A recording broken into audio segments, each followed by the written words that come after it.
Good morning students. Carbohydrate के पिछले video में हमने कार्बोहाइड्रेट के जनरल फीचर्स की एंड क्लासिफिकेशंस की बात की थी। Now in this video we will discuss about the classification of carbohydrate on the basis of nature of carbonyl compounds. Means कुछ ऐसे कार्बोहाइड्रेट्स होते हैं जिनमें एल्डिहाइड ग्रुप प्रेजेंट होता है, उनको एल्डोज कहते हैं। कुछ ऐसे कार्बोहाइड्रेट्स होते हैं जिनमें कीटोनिक ग्रुप प्रेजेंट होता है, उनको कीटोज कहा जाता है। तो हम बात करते हैं सबसे पहले एल्डोज की। ये पॉलीहाइड्रोक्सी एल्डिहाइड होते हैं, यानी ऐसे कार्बोहाइड्रेट जिनमें बहुत से hydroxyl group means OH group present होते हैं और मेन फंक्शनल ग्रुप के रूप में एल्डिहाइड ग्रुप CHO प्रेजेंट होता है। इसके कुछ एग्जाम्पल अपन देख सकते हैं। 3 कार्बन कंटेनिंग पॉलीहाइड्रोक्सी एल्डिहाइड का एग्जाम्पल है ये, और ये है एल्डोट्रायोज, क्योंकि एल्डिहाइडिक ग्रुप इसमें प्रेजेंट है, 3 कार्बन है तो इसको ट्रायोज कहा जाएगा। 4 कार्बन कंटेनिंग एल्डिहाइड है, उसको अपन एल्डोटेट्रोज कहते हैं। 5 कार्बन कंटेनिंग कार्बोहाइड्रेट को aldopentose and 6 carbon containing and main functional group aldehyde को एल्डोहेक्सोज कहेंगे। नेक्स्ट है कीटोज, ऐसे पॉलीहाइड्रोक्सी कंपाउंड जिनमें कीटोन फंक्शनल ग्रुप के रूप में मेन फंक्शनल ग्रुप के रूप में प्रेजेंट हो। 3 कार्बन वाले को कीटोट्रायोज कहा जाएगा, 4 कार्बन वाले को कीटोटेट्रोज कहा जाएगा और कीटोपेंटोज कहेंगे हम 5 कार्बन मेन चेन में अगर प्रेजेंट हो तो। अब अपन बात करते हैं ग्लूकोज एंड फ्रक्टोज की। मेनली अपन इस चैप्टर में 6 कार्बन कंटेनिंग एल्डोहेक्सोज एंड कीटोहेक्सोज की बात करेंगे। सबसे पहले अपन चर्चा करते हैं ग्लूकोज के बारे में।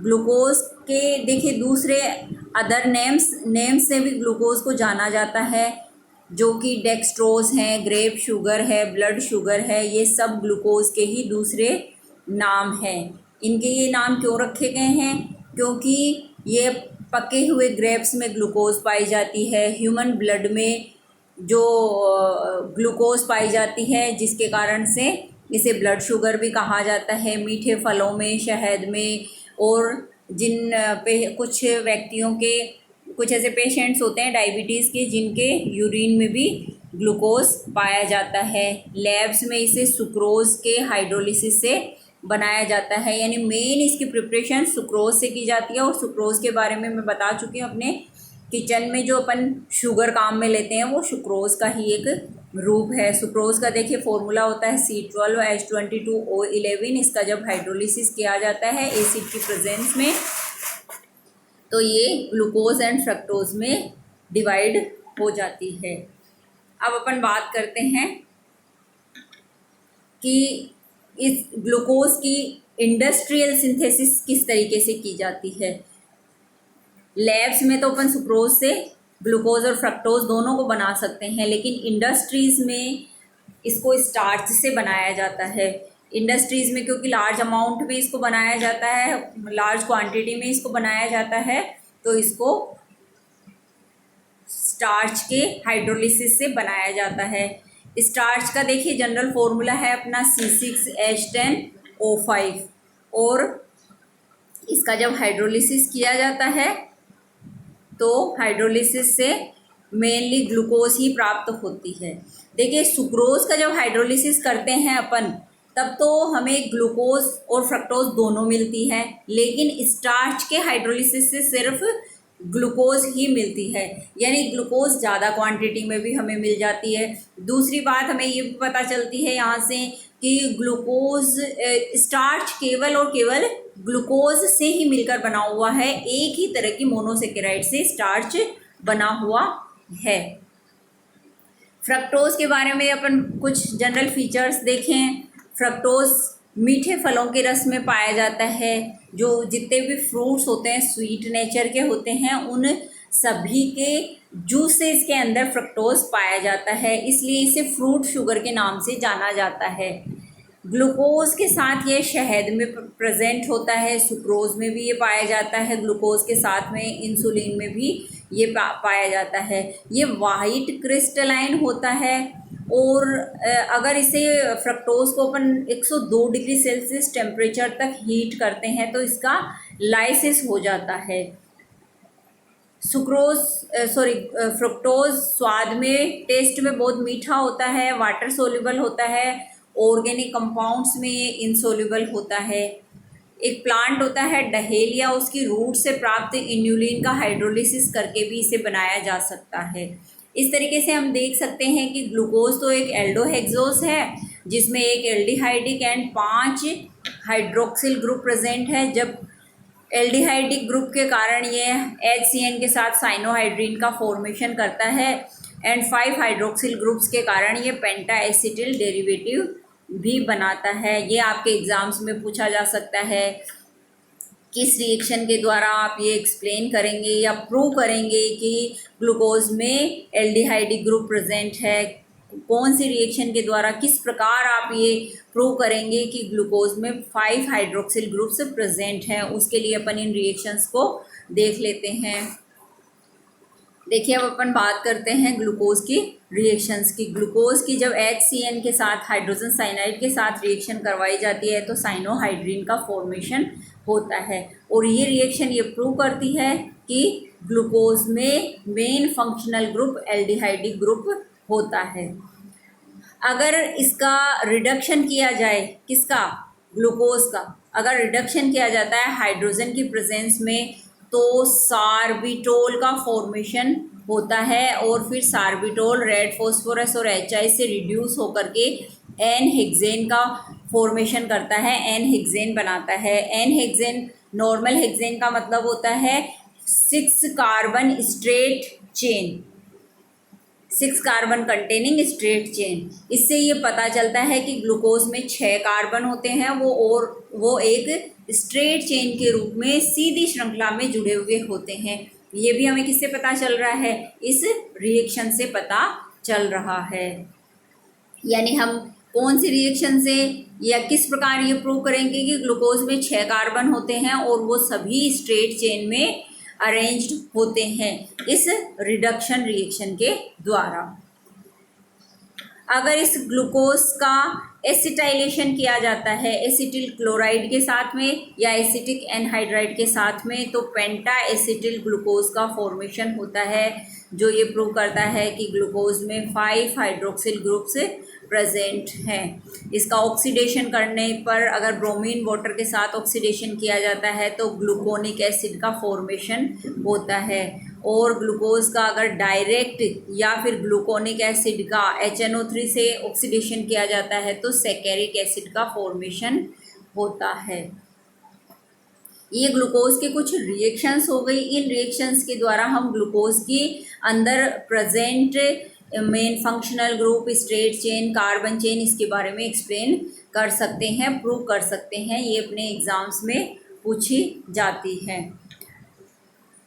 ग्लूकोज के विपरीत फ्रक्टोज एक वास्तव में कीटोहेक्सोज होता है जिसमें कीटोनिक ग्रुप प्रेजेंट होता है। अब जो कि एल्डिहाइडिक ग्रुप तो टर्मिनल होता है तो वो टर्मिनल पर प्रेजेंट हो सकता है, लेकिन कीटोनिक ग्रुप तो टर्मिनल नहीं होता, वो तो 2 कार्बन के बीच में प्रेजेंट होता है, अपने को पता है।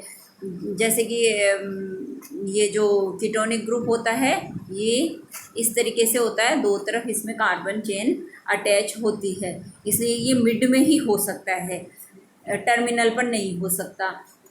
इनमें तो अपने को ये पहले तो ये भी देखना पड़ेगा कि फ्रक्टोज में ये जो कार्बोनिल कीटोनिक ग्रुप है ये 2nd कार्बन पे है, 3rd कार्बन पे है, 4 कार्बन पे है, कौन से कार्बन पे प्रेजेंट है। इसमें ये वास्तव में 2nd कार्बन पे प्रेजेंट होता है, जबकि बाकी 5 कार्बन एटम पर इसमें भी 5 हाइड्रोक्सिल ग्रुप प्रेजेंट होते हैं। ग्लूकोज एंड फ्रक्टोज की स्ट्रक्चर में केवल 2 ही कार्बन की स्ट्रक्चर में वास्तव में डिफरेंस होता है, एक 1st कार्बन वाली में और एक 2nd कार्बन वाली में, क्योंकि ग्लूकोज पे 1st कार्बन पे एल्डिहाइडिक ग्रुप है और फ्रक्टोज में 1st कार्बन पे तो हाइड्रोक्सिल ग्रुप है और 2nd कार्बन पे कीटोनिक ग्रुप है। बाकी सभी कार्बन पे बचे हुए 3rd, 4th, 5th, 6th carbon पे सभी OH एंड H ग्रुप यानी हाइड्रोजन और हाइड्रोक्सिल ग्रुप दोनों की पोजीशन ग्लूकोज एंड फ्रक्टोज दोनों में सेम रहती है। अतः ग्लूकोज और फ्रक्टोज दोनों कंपाउंड एक स्पेशल टाइप की और इम्पोर्टेंट रिएक्शन शो करते हैं फेनिल हाइड्रोजीन के साथ में, और उस रिएक्शन के द्वारा ये ओसाजोन का फॉर्मेशन करते हैं। ग्लूकोज से बनता है ग्लूकोसाजोन और फ्रक्टोज से बनता है फ्रक्टोसाजोन। इस ओसाजोन फॉर्मेशन को बहुत ज़्यादा एग्जाम्स में पूछा जाता है, तो अपन इसकी मैकेनिज्म देख लेते हैं। ग्लूकोज की रिएक्शन अगर फेनिल हाइड्रोजीन के साथ करवाई जाती है तो पहले ये रिएक्शन फर्स्ट कार्बन पे यानी कि कार्बोनिल कार्बन पे, ग्लूकोज में फर्स्ट पे, फ्रक्टोज में सेकंड पे, कार्बोनिल कार्बन पे होती है। कार्बोनिल कार्बन पे इस तरीके से रिएक्शन हो गई। रिएक्शन होने के बाद में second second phenyl hydrazine molecule आता है और वो सेकंड कार्बन पे रिएक्शन कर लेता है, और फिर फ्रक्टोज में ये सेकंड वाला फर्स्ट कार्बन पे रिएक्शन करता है। फिर थर्ड मॉलिक्यूल फेनिल हाइड्रोजीन का आता है और फिर सेकंड कार्बन पे जो ये कार्बोनिल ग्रुप प्रोड्यूस होता है उसके साथ रिएक्शन कर लेता है, और इस तरीके से ओसाजोन का फॉर्मेशन होता है। ये ओसाजोन है। इस रिएक्शन में फेनिल हाइड्रोजीन वास्तव में एक ऑक्सीडेंट की तरह बिहेव करता है, जो कि एल्कोहलिक ग्रुप और कीटोनिक या एल्डिहाइडिक ग्रुप में ऑक्सीडाइज कर देता है। वस्तुतः फेनिल हाइड्रोजीन तो स्ट्रॉन्ग रिडक्टेंट होता है। अतः उपरोक्त मैकेनिज्म को कुछ लोगों ने गलत बता दिया, अतः इसके लिए दूसरी मैकेनिज्म सुझाई गई जो कि वास्तव में फेवरेबल है और इसको एक्सेप्ट कर लिया गया है। फर्स्ट ऑफ ऑल ग्लूकोज की रिएक्शन फेनिल हाइड्रोजीन से फर्स्ट कार्बन पे अटैच हो गया, कार्बोनिल कार्बन पे अटैच हो गया, यहाँ से वाटर मॉलिक्यूल का रिमूवल हो जाता है। फिर यहाँ पे इसके अंदर रीअरेंजमेंट होता है और बीच में एक साइक्लिक इंटरमीडिएट का फॉर्मेशन होता है। इस साइक्लिक इंटरमीडिएट के फॉर्मेशन के समय यहाँ पे एक एनिलीन मॉलिक्यूल का रिमूवल हो जाता है। एनिलीन मॉलिक्यूल के रिमूवल से देखिए ये वाला कंपाउंड अपना बनता है। Rest of the chain R से रिप्रेजेंट की गई है। फिर सेकेंड मॉलिक्यूल फेनिल हाइड्रोजीन का इस कार्बोनिल कार्बन पे रिएक्शन करेगा, ये अटैच हो गया। फिर उसके बाद में थर्ड मॉलिक्यूल इसका आएगा और ये वापस से फर्स्ट वाले कार्बन पे अटैच हो जाता है और ये ओसाजोन हमारा बन जाता है। इस रिएक्शन में मॉलिक्यूल का नेक्स्ट CHOH ग्रुप पार्टिसिपेट नहीं कर पाता है क्योंकि ओसाजोन की स्ट्रक्चर एक किलेशन यानी साइक्लिक कंपाउंड के कारण अर्थात हाइड्रोजन बॉन्ड के द्वारा साइक्लिक स्ट्रक्चर में कन्वर्ट होकर स्टेबल हो जाती है। वास्तव में glucose and fructose same he type के ओसाजोन बनाते हैं जो ऑरेंज कलर के होते हैं और क्रिस्टलाइन सॉलिड के रूप में होते हैं। इन ओसाजोन का मेल्टिंग पॉइंट अगर अपन मेज़र करें तो ये 206 डिग्री सेल्सियस प्राप्त होता है। नेक्स्ट वीडियो में हम बात करेंगे ग्लूकोज को हम फ्रक्टोज में किस प्रकार कन्वर्ट कर सकते हैं एंड फ्रक्टोज को ग्लूकोज में किस प्रकार कन्वर्ट किया जा सकता है। मीन्स ग्लूकोज एंड फ्रक्टोज का इंटर कन्वर्जन हम नेक्स्ट वीडियो में देखेंगे। Thank you.